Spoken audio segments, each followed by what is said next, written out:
참으로 멋있게 보이는 신사가 서 있습니다. 그 신사가 입은 양복도 어쩌면 그렇게 잘 어울리는지 모르겠습니다. 얼굴도 보기만 해도 감탄할 만큼 조각 미남입니다. 게다가 얼굴에는 잔잔한 웃음을 띠고 있습니다. 지나가는 사람이 툭 쳐도 결코 미소를 잃지 않습니다. 누구나 반할 만한 신사입니다. 그런데 이 신사에게 결정적인 한 가지 부족한 것이 있습니다. 살아있질 않습니다. 마네킹입니다. 맡은 일을 참 잘합니다. 하루 종일 살펴봐도 화장실도 안 가고 열심히 일합니다. 지치는 법도 없습니다. 심지어 말까지도 합니다. 목소리는 조금 이상하긴 하지만 시키는 대로 순종도 참 잘합니다. 화를 내지도 않고 게으름을 피우지도 않고 참으로 열심히 일합니다. 그런데 이 친구에게도 결정적인 한 가지 부족한 것이 있습니다. 생명이 없습니다. 로봇입니다. 로봇과 마네킹, 이 둘에게는 공통적으로 한 가지 부족한 것이 있는데 생명이 없다는 점입니다. 예수님께서 예루살렘으로 올라가시는 길이었습니다. 한 청년이 급히 달려와서 무릎을 꿇고 자신이 심각하게 고민해오던 문제를 여쭤봅니다. 이런 장면으로 오늘 본문은 시작합니다. 그래서 오늘 본문에서는 세 가지를 생각해 보고자 합니다. 첫째는 이 청년의 고민은 무엇이었는가? 둘째, 예수님은 어떻게 대답하셨는가? 세 번째로, 우리는 이 말씀 가운데서 무엇을 알 수 있는가? 첫째입니다. 이 청년의 고민은 무엇이었는가? 이 사람은 다른 복음서에 보면 청년입니다. 앞길이 창창한 청년입니다. 그리고 그 나라의 관원인데 요새로 말하면 아마 고급 공무원에 해당될 만한 인물입니다. 그런데 이 청년이 예수님께 나와서 무릎을 꿇고 앉아서 자기의 고민을 이렇게 털어놓습니다. 선한 선생님이여, 내가 무엇을 하여야 영생을 얻겠습니까? 무슨 뜻입니까? 먼저 이 청년이 말한 영생이란 무엇을 의미하는지부터 생각해 봅니다. 오늘 본문 뒤를 보시면 제자들이 나옵니다. 그 현장에 있었습니다. 같은 유대인입니다. 그런데 이 청년의 말을 어떻게 이해했는가? 23절과 25절 보면 하나님 나라에 들어가는 것으로 이해했습니다. 또 26절에서는 구원을 얻는 것으로 이해했습니다. 따라서 이 청년이 말한 영생이란 무엇인가? 하나님 나라에 들어가는 것을 의미합니다. 이것은 또한 구원을 얻는 것을 의미합니다. 다 세 가지가 같은 의미입니다. 이 청년은 나름 생각이 있는 사람입니다. 이 청년은 근데 돈도 많습니다. 이 청년의 관심이면 어떻게 하면 하나님 나라에 들어가서 하나님과 더불어 살까? 그걸 생각하고 고민하고 그것에 대해서 예수님께 묻습니다. 그 당시 유대인들은 영생을 얻으려면, 하나님 나라에 들어가려면 선한 행동을 많이 해야 한다, 이렇게 생각했습니다. 이 청년뿐만이 아니라 모든 유대인들이 그렇게 믿었습니다. 왜? 그렇게 배워왔기 때문에 그렇습니다.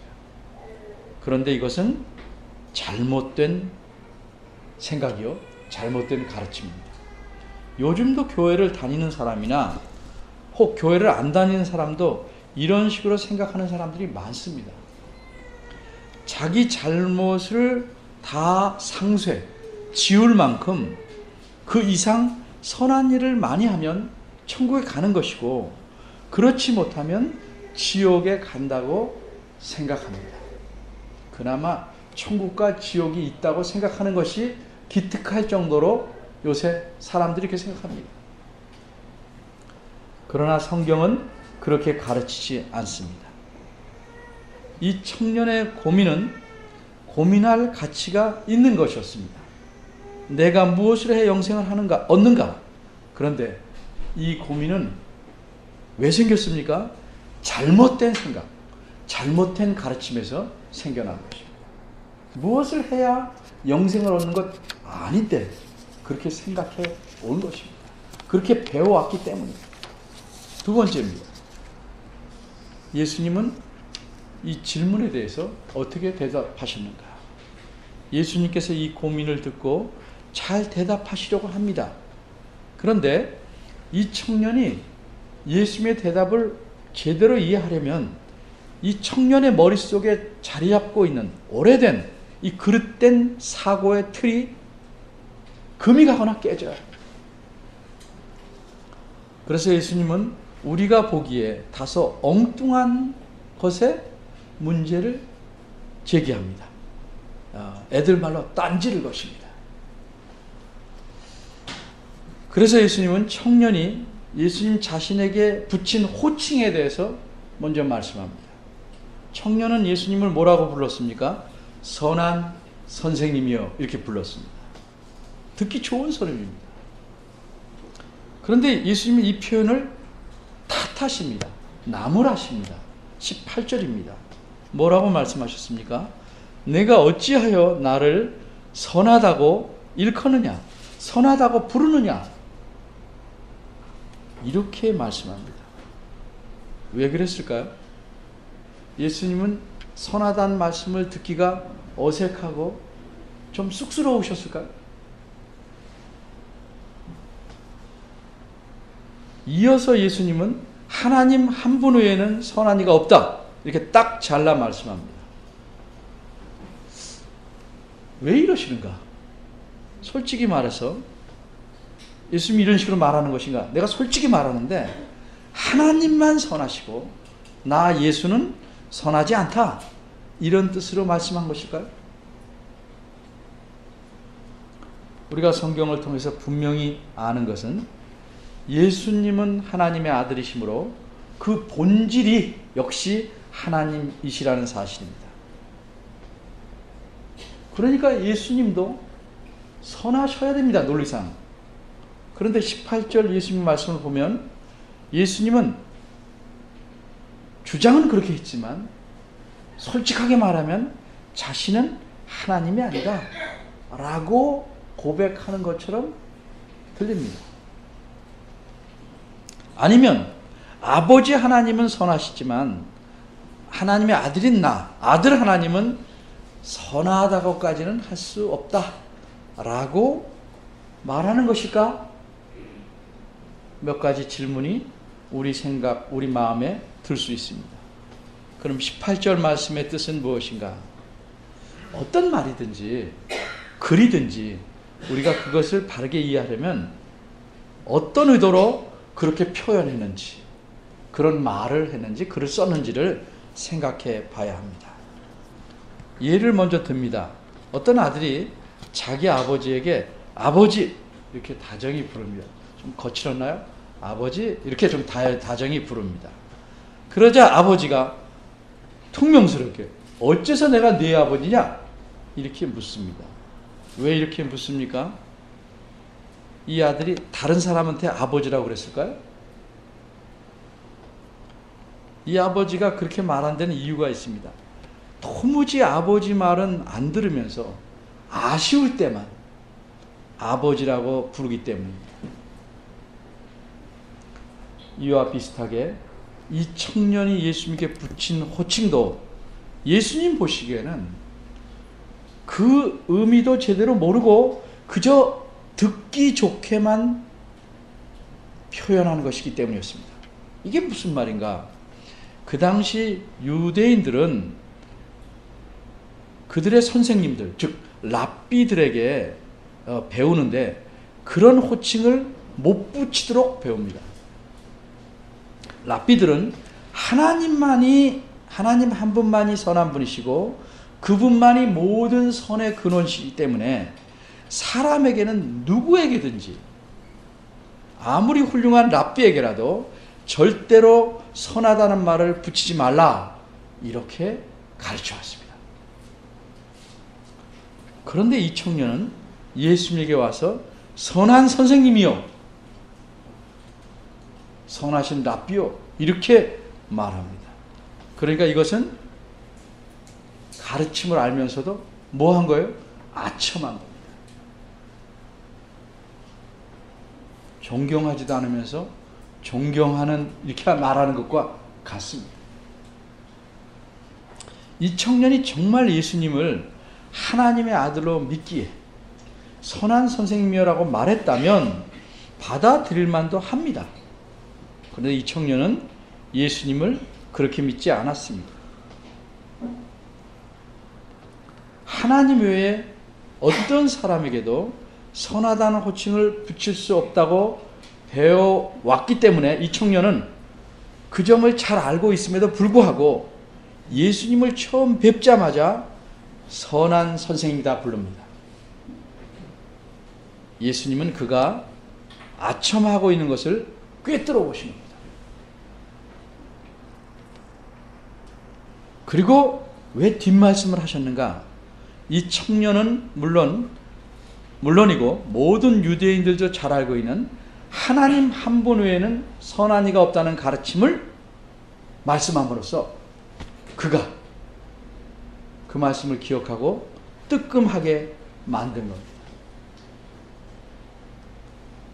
청년은 유대인 랍비들의 가르침을 예수님 입에서 듣자 자기가 한 것이 아첨임을 알 수밖에 없습니다. 자신이 배운 바대로 행하지 않고 예수님께 아첨했다는 것을 예수님 자신이 꿰뚫고 있다 하는 것을 알 수밖에 없는 것입니다. 그런데 예수님은 그게 목적이 아닙니다.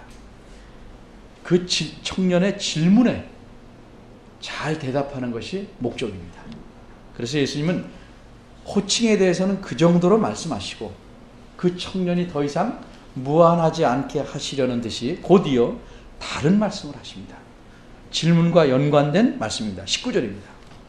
예수님이 10계명 중에서 1, 2, 3, 4계명을 뺀 나머지 몇 가지를 말씀하십니다. 그러자 이 청년은 예수님께서 그 10계명 중에 몇 계명을 말씀하는 의도를 파악하고 대답하는데 이 대답이 아주 당당하고 대담합니다. 20절입니다. 이번에는 예수님에 대해서 청년은 금방 예수님 말씀 들었으니까 제대로 호칭합니다. 뭘 뺐습니까? 선한이라는 아첨의 표현은 빼고 선생님이요 이렇게 말합니다. 청년은 뭐라고 대답합니까?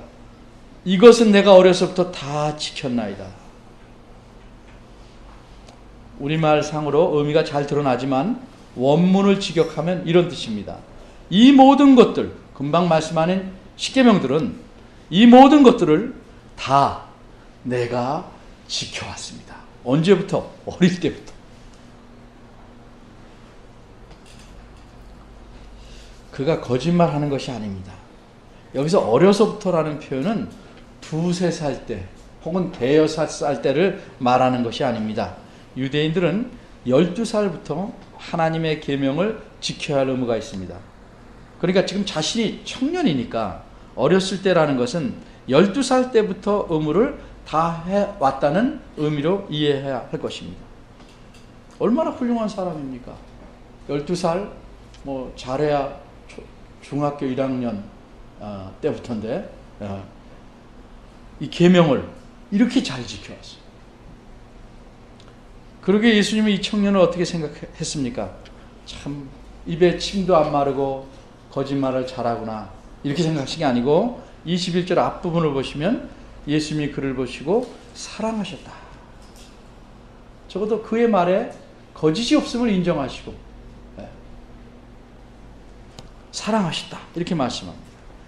이 청년은 적어도 외형상으로는 정말 유대인 중에서 뛰어난 유대인입니다. 그는 하나님 말씀을 지키려고 애를 써왔습니다. 그런데 이 청년에게는 예수님 보시기에 결정적인 한 가지가 부족했습니다. 그래서 안쓰러운 말씀으로 말씀합니다. 21절입니다. 근데 21절을 설명하기 전에 우리가 잠시 생각해 볼 것이 있습니다. 어째서 하나님께서는 자기 백성에게 율법, 하나님의 계명을 주셨을까? 하나님의 계명을 글자 그대로 기계적으로 지키라고 주셨는가? 아닙니다. 그 표현을 통해서 하나님의 의도가 무엇인지 알고 거기에 맞춰서 살기를 원해서 주신 겁니다.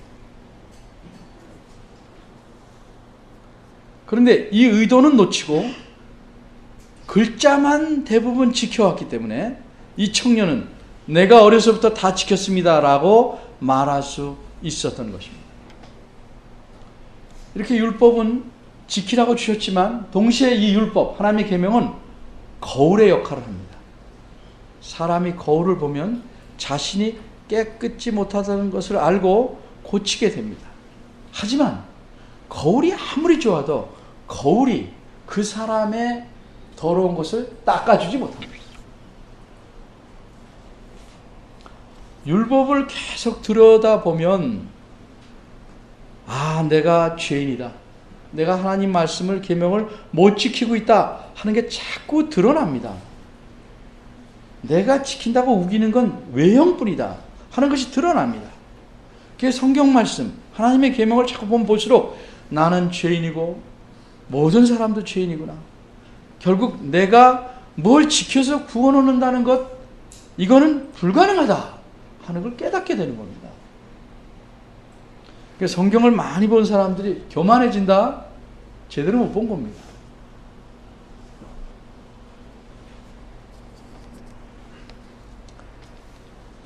나는 성경을 많이 읽었다. 그럼 겸손해야 되고 하나님의 의도를 잘 알아야 됩니다. 예수님께서 21절에 한 가지 부족한 것이 있다 하면서 가서 네게 있는 것을 다 팔아 가난한 자들에게 주라 이렇게 말씀했습니다. 이 말씀을 오해하지 마셔야 합니다. 왜 이 말씀하셨는가? 이제껏 이 청년은 어째서 자기에게 있는 것을 다 팔아서 가난한 자에게 줄 수 없었는가? 그 마음의 문제, 생각의 문제를 건드리시려고 하신 말씀입니다.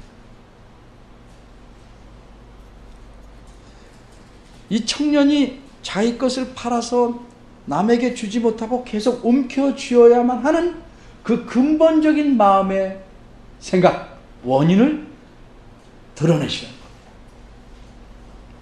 그것이 무엇입니까? 한마디로 탐심입니다.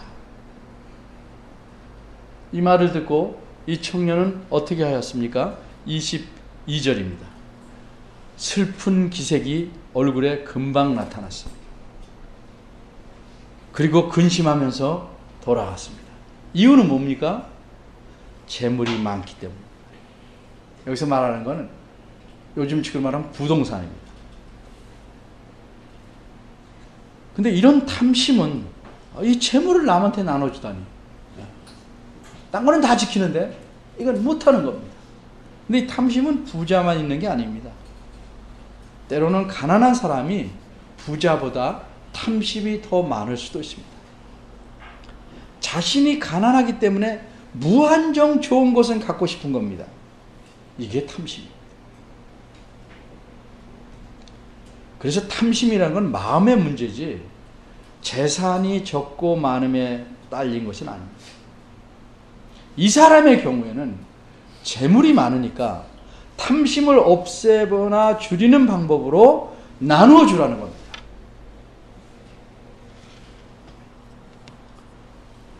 성경은 이렇게 말씀합니다. 돈이 나쁘다는 게 아니고 돈, 재물을 사랑하는 것이 일만 악이다. 일만 악의 뿌리다. 모든 악의 뿌리다. 근데 그 다음 말씀 뭐라고 그랬냐면요. 이렇게 재물에 대해서 탐심을 가는 자는 미혹을 받아서 재물에 대한 미혹을 받아서 믿음에서 떠나게 되고 많은 근심으로 불행해진다는 겁니다. 그런데 사람들은 재물이 많으면 행복해진다고 착각합니다. 편리에는 집니다. 행복해지는 건 아닙니다.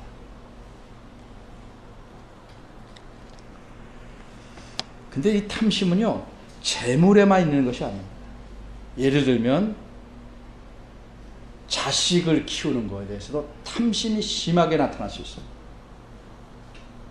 명예, 직위, 권력, 모든 면에서 탐심은 뿌리를 철저히 내리고 커질 수 있는 것입니다.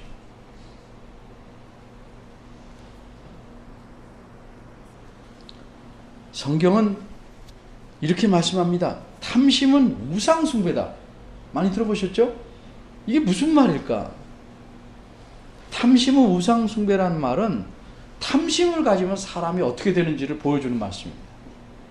탐심을 가지면 신을 섬기듯이, 하나님을 섬기듯이 그 탐심을 쫓아갈 수밖에 없다는 것입니다. 자녀에 대해서 지나친 탐심을 가지면 자녀가 신입니다.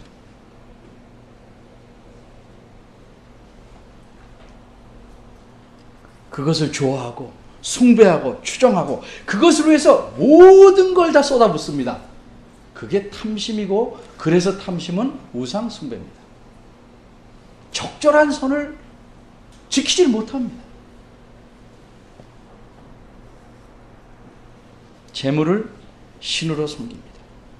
모든 힘을 다 발휘해서 그것을 얻기 위해서 헌신하고 죽어라고 싸워.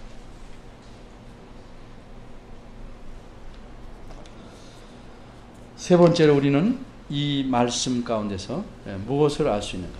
이제 굵게 이 청년의 질문과 예수님의 대답을 좀 연결해 봐야겠습니다. 그래야 예수님께서 말씀하신 의도를 정확히 알 수 있습니다. 이 17절에서 청년은 뭐라고 물었습니까? 내가 무엇을 하여야 영생을 얻으리일까? 여러 가지 말씀하셨는데 핵심적인 대답은 21절에 나옵니다. 예수님께서 21절에 말씀하기를 내게 오히려 한 가지 부족한 것이 있다, 이렇게 말씀합니다. 그 부족한 것은 어떻게 채워야 하는가? 여기서 얼핏 보면 청년이 해야 될 것 두 가지를 말하는 것 같아요. 첫째로는 내 가진 것을 다 팔아 가난한 자들에 주라. 그러면 영생을 얻을까요? 그것이 채워야 할 것이라면 이제껏 계명을 다 지켰는데 요걸 덜 지켰으니까 요거를 마저 지키면 영생을 얻는다, 이런 뜻일까요? 그렇다면 사람은 무엇을 해야 영생을 얻는 것입니다. 근데 그렇지 않습니다. 가난한 자에게 주라, 그러면 영생을 얻는다, 이렇게 말씀하지 않고 뭐라고 그랬습니까?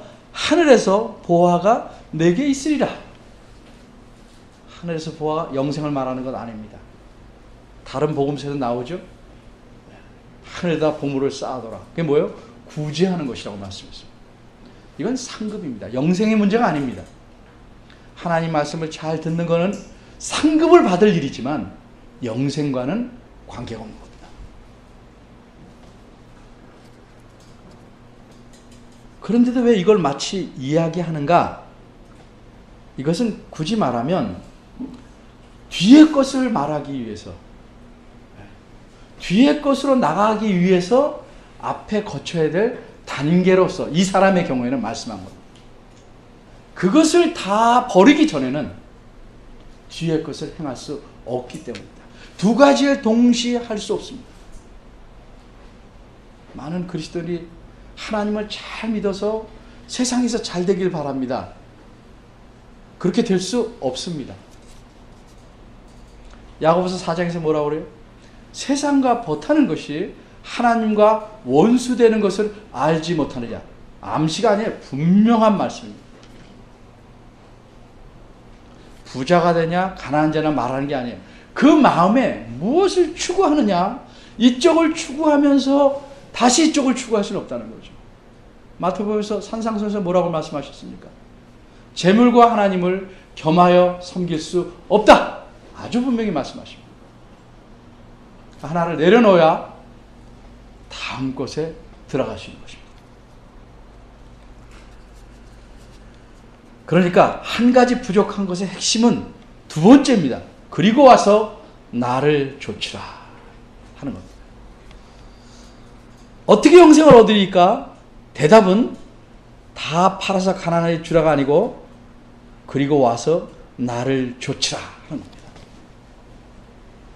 내가 뭘 하는 게 아니라 그 예수님을 좇아가는 겁니다.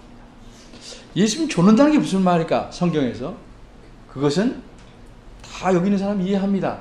예수님의 제자가 되는 겁니다. 어떤 사람들은요, 예수님 믿는 것과 예수님의 제자가 되는 것, 예수님을 좇아가는 것이 다르다고 생각합니다.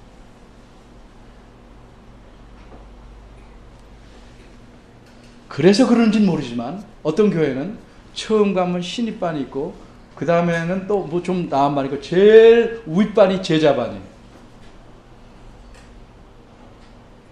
뭐 어떤 이유로 했는지는 잘 모르겠습니다만 성경적으로 보면 좋은 것은 아니다. 예수님 믿으면 그것이 곧 좇아가는 겁니다. 근데 믿기만 하고 좇아가는 것은 망설입니다. 그건 뭐예요? 믿지 않는 겁니다. 손등은 나아가는데 손바닥은 그대로 있을 수 있습니까? 제자가 되는 거는 사람 생각해요. 예수님에게 쏙 빠진 사람들이나 하는 일이다 이렇게 생각합니다. 분명히 말씀드립니다. 예수님 믿는다는 것은 예수님을 좇아가는 겁니다. 근데 착각하지 마십시오. 지금 예수님의 제자가 된다고 해서 목회자가 되거나 교회 와서 매일 살거나 그러는 뜻 아닙니다.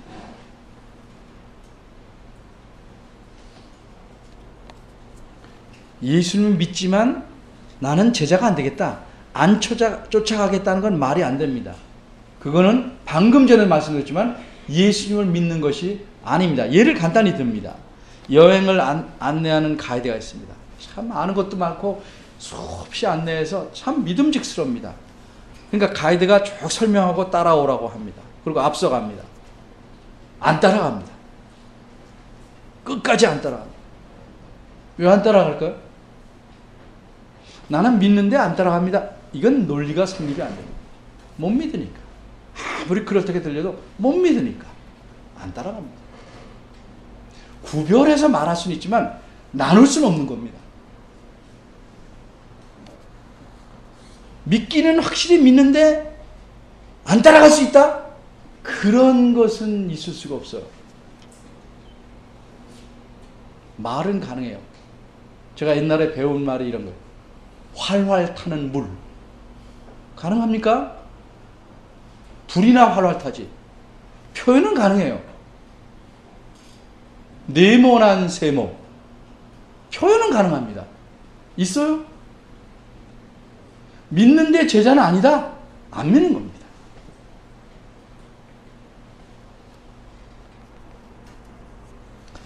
따라가면서 때로는 믿음이 흔들려서 멈칫할 수도 있고 뒤돌아볼 수도 있고 주저앉을 수도 있지만 믿으면서 안 따라간다는 건 말이 안 됩니다.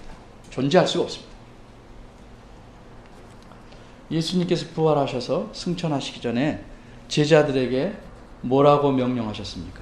마태복음 맨 끝장인 28장 19절 20절에 잘 나와 있습니다. 우리말에서는 이렇게 풀어서 번역했기 때문에 여러 가지를 말씀한 것 같은데 예수님 말씀하신 핵심은 하나입니다. 모든 족속으로 제자를 삼아라. 무슨 얘기예요?